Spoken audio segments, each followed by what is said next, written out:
Buenas tardes, bienvenidos a un nuevo programa de La Vista. Hola, Florencia. Hola, Amalia. 130 programas hoy, 130. De acá a festejarlo. Sí, Flor. sabés que sí, hoy nos merecemos un buen festejo, ¿eh? Bueno, Hoy, Flor, con un programa que te va a gustar mucho como a mí. Porque primero vamos a hablar de un tema que la gente siempre pregunta sobre la conjuntivitis. Todo el mundo con ojos rojos, muchos por la pantalla y otros porque están enfermitos. Claro.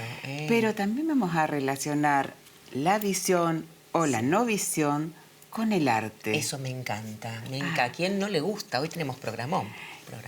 Y sobre todo con la visita de disminuidos visuales y ciegos al Museo Nacional de Bellas Artes. Extraordinario, Amalia. Sí, un encanto. ¿Vamos al primer bloque? Vamos.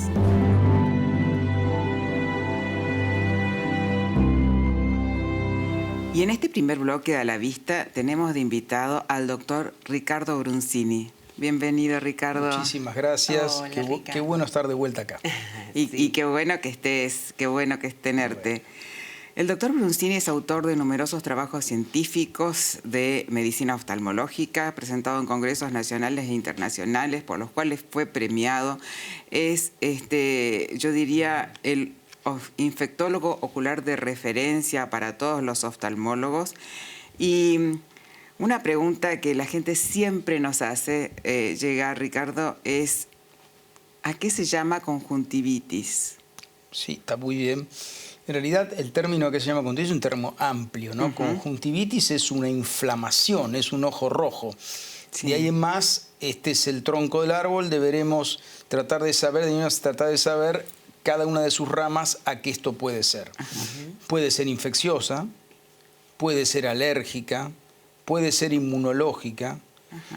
Empiezo a tener los ojos rojos por lo que habíamos charlado hace un ratito. De golpe me tocaron estos 2 años de pandemia, computadora 8 horas por día, reduzco mi frecuencia de parpadeo, acomodación y convergencia sobre un punto de la computadora y termino con mis ojos cansados. O un ojo rojo que se denominan conjuntivitis astenópicas, porque no tengo una buena corrección, me falta aumento, no lo sé, no me di cuenta, y eso empieza a ser un ojo rojo. Así que son muchas las causas. Enfermedades generales que se asocian al ojo rojo. Una persona, hablando de cosas muy frecuentes, muy comunes, ¿quién no tiene un familiar con una diabetes o un conocido con una diabetes? De por sí, esa persona tiene más chance de tener sus ojos rojos. Leve, pero lo tiene. Y otras tantas, ¿no es cierto? ¿Eso sería lo inmunológico? No. Eso es por una microangiopatía y alteración de los vasos en la conjuntiva misma, como el resto de los vasos del cuerpo, que hacen que yo tenga mis ojos levemente más congestivos que otra persona. ¿Y cuándo es inmunológica, entonces? ¿Cuándo son inmunológicos? Bueno, esos son casos muchísimo más raros, menos frecuentes, muy poco frecuentes, pero existen determinadas afecciones inmunológicas, autoinmunes. La más frecuente en los ojos casi es la mayor parte de las veces solamente ocular, que se llama pemfigoide ocular cicatrizal, pero es extremadamente poco frecuente. No es como las que uno se puede contagiar. No. Digamos, la clásica. Claro, si pensamos un poquito en cómo dividir esta torta de estadística de una conjuntivitis, yo diría que una tercera parte son las verdaderas infecciosas. En los veranos son más las virales que las bacterianas, donde la gente se reúne más, hablando en épocas no COVID. Que volveremos a tenerlas. Sí, cuando se habla en los medios de las epidemias de conjuntivitis. Las piletas de natación, los lugares donde la gente se reúne los fines de semana, donde existe más contacto con otras personas. Bueno, esto es la causa de esto. O lugares de los balnearios, y ciertas zonas muy cálidas. Brasil muchas veces tiene epidemia de conjuntivitis y llega a nosotros por los turistas. Y en invierno no, en invierno son más las relacionadas a enfermedades de las vías respiratorias. O sea, el hecho de tener una bronquitis, de tener un resfrío, y muchas veces compartimos los gérmenes con los de la conjuntiva. Tal cual. Claro. Una tercera parte más, esto es, para que se entienda, no es estrictamente así, son los alérgicos. Sí, sí, los que están siempre con los ojos llorosos. Continuamente con picazón, que es el síntoma base de toda esta historia, el ojo rojo y el lagrimeo. Totalmente. Ese es el triángulo un poquito de los síntomas de un alérgico. Sí. Que en realidad el alérgico ya se conoce, muchas veces no es la única manifestación de alergia que tiene. Entonces esto es algo más dentro de su estamento alérgico. Claro, de todo su cuadro. Se estornuda frecuentemente, se resfría frecuentemente, de chico ha tenido broncoespasmos o asma, urticarias en la piel, etcétera, toda una cantidad, y esto es un agregado más. Claro. Y el resto sí, el resto es toda una mezcla de las otras, de las que hemos básicamente hablado. El ojo seco. El ojo seco me va a terminar dando un ojo rojo. Y por definición... Y con lagrimeo. Y con lagrimeo. Por supuesto. Claro. Secundario porque mi superficie de mis conjuntivas no logran mantener ese caudal basal de lágrimas, así que exprimo mi glándula lagrimal por un acto reflejo y estoy alocadamente con lagrimeo teniendo un ojo seco, que además va a estar rojo. Claro. ¿Y cuándo es el momento en que uno dice voy al oftalmólogo? Porque la tendencia es decir espero. Sí, a ver, yo creo que jugar con ese tema es un tema complejo. La pregunta de la automedicación tal vez surge de esta historia, cuidado, es muy complicada. Sí, que a veces ni siquiera es automedicación, que te llaman y te dicen, tengo el ojo rojo, ¿qué me pongo? Claro. No es así. Bueno, tal vez eso es porque la gente banaliza un poquito el tema de la conjuntivitis, pero yo puedo poner ahora en el tapete un ejemplo complicado. Yo tengo un glaucoma y voy a tener un ojo rojo y por ahí...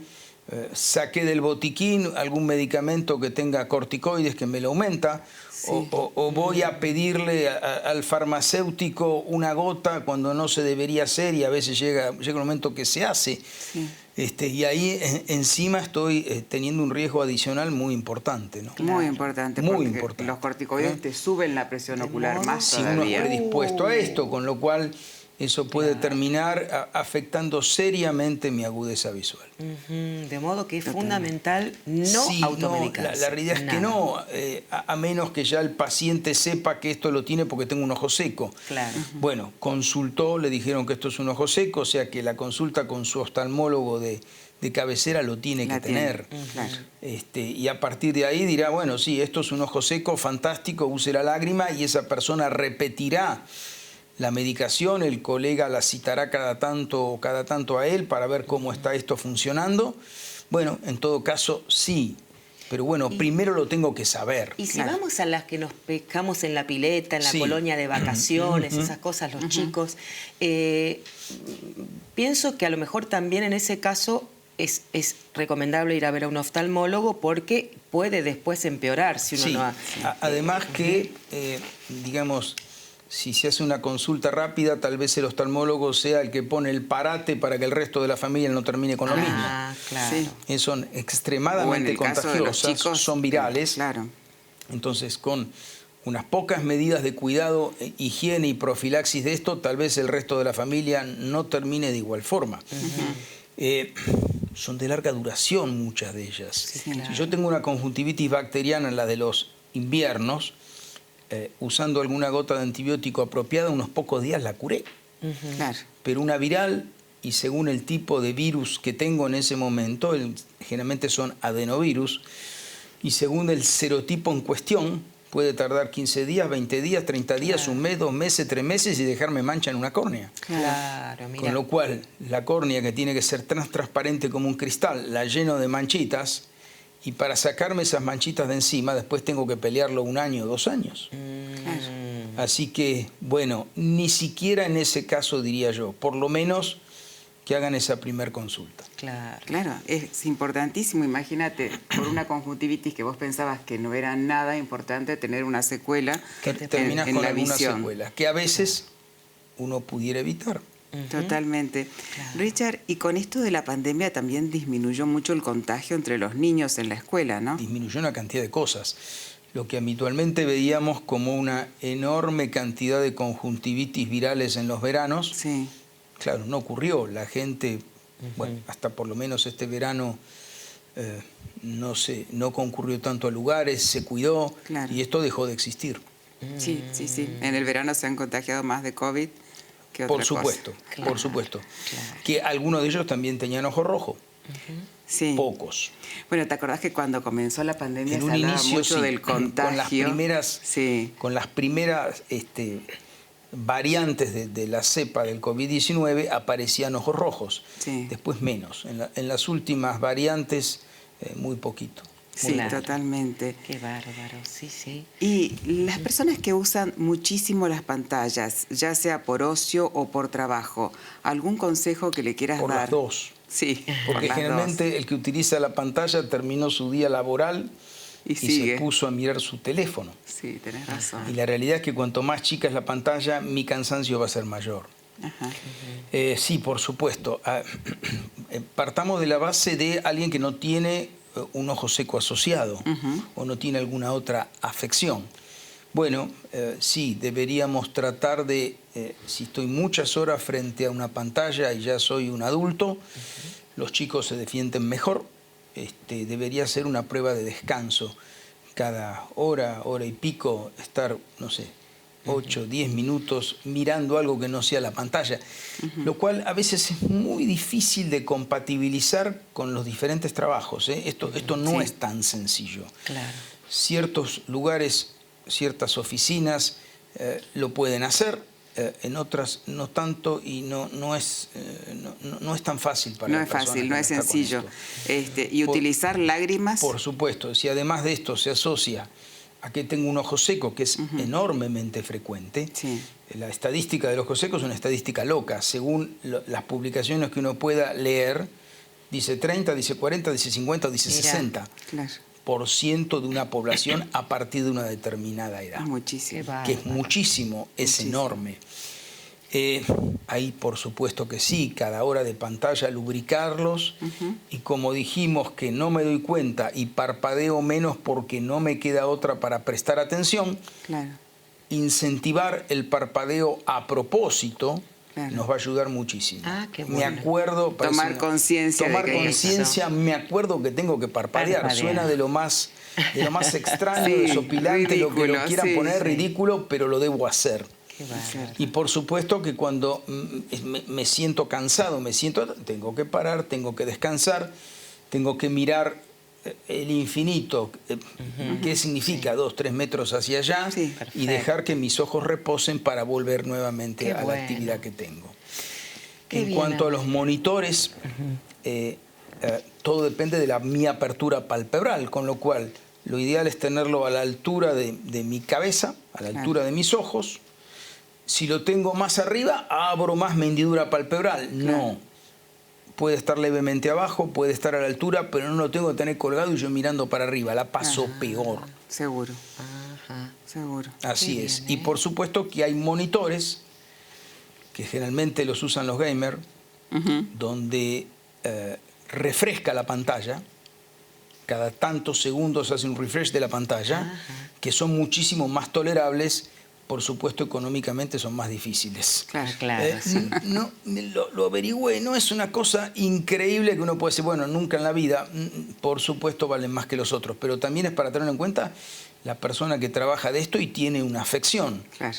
La va a pasar mejor con este otro tipo de monitores. Muy bueno. Uy, Qué sí. bueno, Amalia. Entonces, Flor, descansar, acordarse Sí. de parpadear. De parpadear, eso. Sí. Y lágrimas si tenés ojos secos. Por Ahí está, supuesto. buenísimo, ¿eh? Muy Muchas bien. gracias, No, Ricardo. un Muy placer, claro como como siempre. siempre. Muy Y claro. no automedicarse. No automedicarse. Muy Exacto, bueno, ¿eh? exacto. Muy bueno. ¿Nos vamos, Flor? Vamos, sí. Nos vamos con el doctor Ricardo Bruncini a una brevísima tanda y volvemos con más a la vista.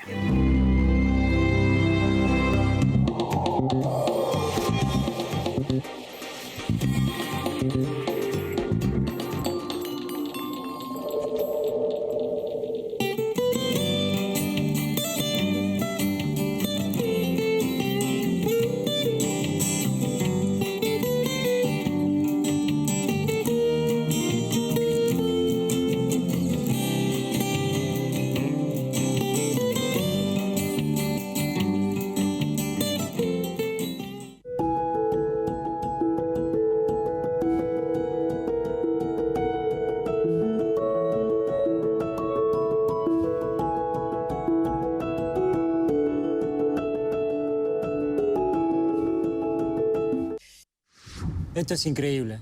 Orcam My Eye para personas ciegas o con discapacidad visual.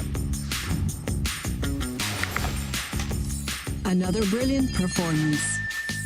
How?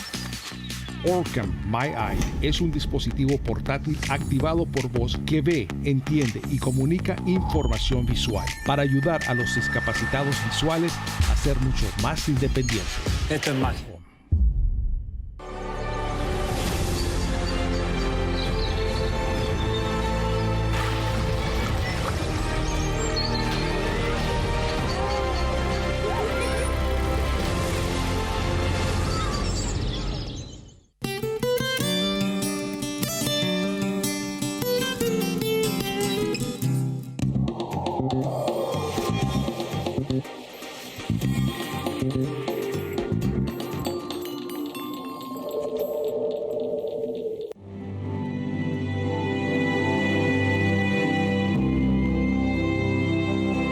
Bienvenidos a este segundo bloque de A la Vista y vamos a hablar un poquito del Museo Nacional de Bellas Artes, ese edificio color borrabino tan lindo que tenemos sobre Avenida del Libertador.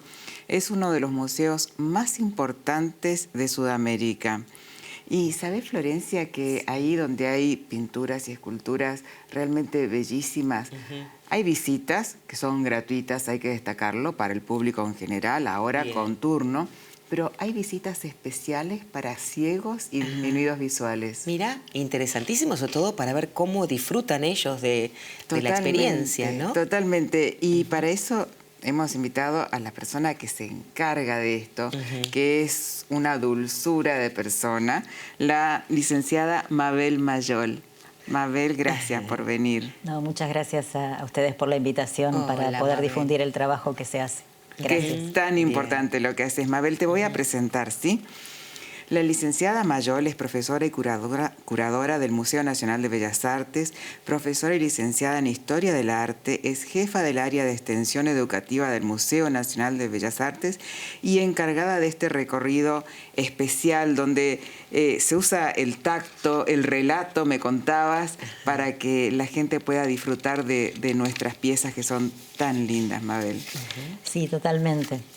Realizamos las visitas especialmente diseñadas para que puedan acceder directamente a las obras que están expuestas. Eso lo quiero destacar porque es algo que nuestro museo puede ofrecer, Sí. que es la idea de no tocar réplicas de las obras, sino obviamente se eligen las que se pueden tocar porque va a depender del material, Claro. bueno, siempre obviamente hay que preservarlas y se van a tocar con guantes de látex. Y también quiero destacar que las personas que las van a tocar son las personas ciegas o con baja visión. Muchas veces a los encuentros vienen personas que ven tratando de, digamos, de poder tener la experiencia. Pero en realidad hay que entender que las obras son de artes visuales, que son para mirar, Sí. y que el tacto, digamos, continuo no es que sea algo que uno deba hacer. No, y no es favorable para la pieza. No, no, para las cuestiones de preservación, obviamente. Así que hay que entender que es permitirles, por eso son visitas accesibles, para que puedan acceder a aquellos que no pueden hacerlo, obviamente, con la vista y lo hacen a través del tacto. ¿Y el cómo relato es la esto? estimula. ¿Cómo es? ¿En qué consiste el recorrido? ¿Cómo se toca esto? O sea, ¿cómo pueden ellos disfrutar de la obra? Y la idea es guiar la observación de la obra a través del tacto. Por ejemplo, en las esculturas, que son las que van a tocar, Claro. las que son elegidas para el recorrido, se estamos inicia, viendo, mira. claro, como en ese recorrido de arriba hacia abajo. Y también van recorriéndola alrededor, porque obviamente la forma volumétrica. Y trato de que sea, digamos, ese disparador, o sea, uno ve que acá, por ejemplo, se les da un material previamente para que toquen la idea del mármol, como para que perciban perfecto. las diferentes texturas que se pueden obtener con el material. Por eso es que acá está sin los guantes, porque es Claro. para Claro. poder percibir esas diferencias que se obtienen con el pulido. Sí, sí. Y después sí, ya yendo a las obras, es con los Ahí guantes. está. Y ahí se van, digamos, tratando de descubrir y uno tiene que acompañar. Por eso es muy personalizado. Uno acompaña esa visión de la obra a través de las manos, Claro. y por eso digo que es el relato también el que acompaña como para estimular la percepción de los diferentes detalles. Claro. Y de esa manera es interesante ver cómo se descubren, digamos, cosas a través de las percepciones también de las personas, y que, bueno, dependerá también de cada uno, ¿no? Hay Claro. personas que obviamente son más reticentes a tocar, otras Claro. que no, que los Pero estimula mucho. Mirá la claro. cara de felicidad, la Sí. expresión. Claro, Sí, claro. totalmente. Eso a vos te debe gratificar tanto. Totalmente. Uno es un mediador como educador en toda acción. Claro. Somos un puente para poder lograr, digamos, esa comunicación entre las obras y los diferentes tipos de visitantes. Claro. Y en este caso el gran desafío es encontrar las herramientas para hacer accesible, primero, esa percepción de la escultura en sí, y luego las características de esa obra, de ese autor, de ese estilo, de ese contexto histórico que hizo posible la existencia de esa obra. Claro. Por eso hay todo un mundo detrás de cada una, y eso es lo que es interesante tratar de ayudar para que Claro. se pueda generar ese y puente. con el relato, claro, aporta muchísimo, Sí. porque para que todo sea más, les deje más todavía la posibilidad de imaginarlo o de sentirlo. Sí, totalmente. Claro. Y acá, bueno, quiero destacar nomás de esta imagen, que Sí. las fotografías son de Mónica Hasselberg, que participó de esa visita, y Martín, que bueno, realmente fue un lujo contar con él y con toda digamos, la percepción de esas obras que él iba tocando, y que sí, se demuestra esa cara de placer y la gran Sí. satisfacción que siente uno al lograrlo. Sí. Claro. Sí, Sí. es O sea maravilloso. que los recursos sensoriales son, perdona Amalia, No, no. Tacto, el oído. Exacto. Muy Sí. bueno.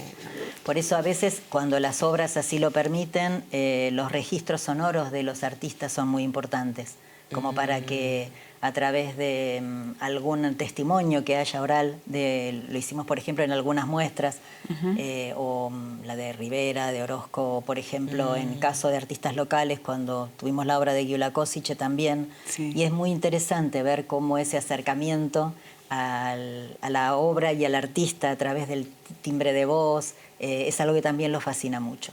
Ah, sí, yo creo que eso nos gustaría a todos, no solamente Sí, la a los verdad no que sí. videntes, ¿no? Claro. Sí, eso es cierto. A veces se hacen trabajos especialmente sugeridos para personas con baja visión, pero también, o ciegas, pero tendiendo a que se comparta. Hablo por mi experiencia personal. Yo normalmente me gusta más, prefiero trabajar especialmente para las personas ciegas o con baja visión, y donde se integran las personas acompañantes. Ah, Entonces claro, eso sí se da. Pero en mi experiencia mayoritariamente ha sido así. No elaborar experiencias, digamos, mixtas. Claro, entiendo. Siento que hay una cosa muy personalizada. ¿Qué te atrajo de individualizada. dedicarte a esto? ¿Qué te atrajo?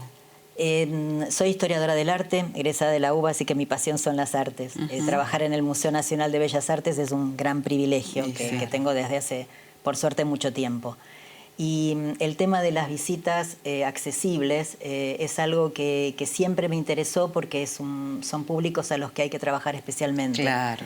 Y en el caso de las visitas para personas ciegas o con baja visión, creo que puedo desarrollar mis propias, digamos, fortalezas, como para tratar de hacerme cuerpo de cuáles son las herramientas posibles para hacer llegar el mensaje. Pero una vez que uno puede hacer eso, obviamente con la dedicación, la paciencia y la Sí, búsqueda sí, de sí. esas herramientas, ya después es como abrir una puerta hacia el conocimiento del arte que daría en cualquier otra visita. Claro, Entonces, perfecto. por eso en lo personal es algo que siento que puedo brindar lo mejor de mí a través de este trabajo.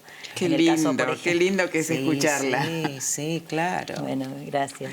Sí. Mabel, entonces que yo un ratito antes de ir a una clase mía, Mabel me dio la oportunidad de que vaya a su oficina y mostrarme las cosas que hacen en goma, por ejemplo, o texturizadas, para que la gente, no solamente con el relato, sino tocando eso, se pueda dar cuenta de qué se trata un cuadro, por ejemplo, que no lo pueden tocar. Claro, totalmente. Son esos claro. materiales ápticos que hacemos en el área, digamos, con la idea de ayudar al relato. O sea, no serían autosuficientes, pero sí con la idea de que la audiodescripción frente a un cuadro pueda ser guiada a través de palpar el tacto de relieves en goma eva o en con Acrylex también. Acrylex es una marca, perdón, pero bueno, con un material que deja relieve como para generar líneas. También hay algunos papeles especiales que se pueden trabajar con relieve, pero es básicamente como una especie de guía para que el relato vaya acompañándose con algún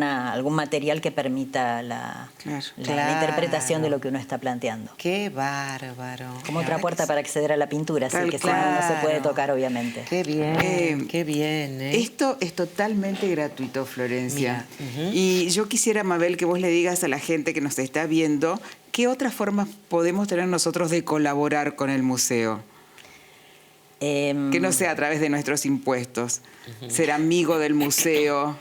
Bueno, esa es una vía y yo creo que lo más importante en nuestro rol es un museo nacional. Sí. Y el patrimonio es de todos. Claro. Y creo que las cosas que para sentir esa pertenencia hay que amarlas y para amarlas hay que conocerlas. Claro. Entonces lo que yo creo es que estando cerca del museo o visitando nuestras ciudades, acercándose para verlo, y si no, virtualmente conocer la colección digital.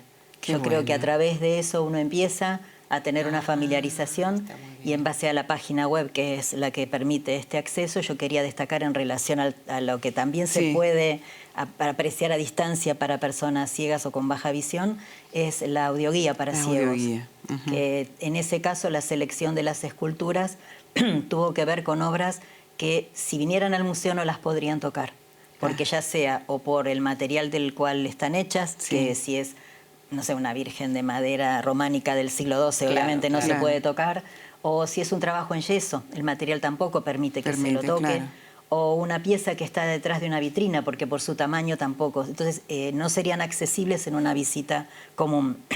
Entonces, desde ese lugar se fueron seleccionando esas piezas y otras también por su tamaño, porque al ser muy grandes no hay forma de que uno las pueda tocar en su totalidad. Así que ese es otro vínculo con el cual creo que es conocer nuestro patrimonio y que, reitero, es un museo nacional y es de todos. Qué bueno, muchas gracias. Qué hermoso. ¿Te gustó? Sí, precioso, preciosa ella y todo lo que hace y lo que aprendemos, es impresionante. Y lo que transmite ella. Sí, sí, me encanta. Muchas agradecida gracias. soy yo por permitir esta difusión. Es lo menos que podemos hacer ante la labor que haces vos y que hace toda la gente del Museo Nacional de Bellas Artes. Muchas gracias, Mabel. Muchas gracias a ustedes. Gracias. Muy buena semana.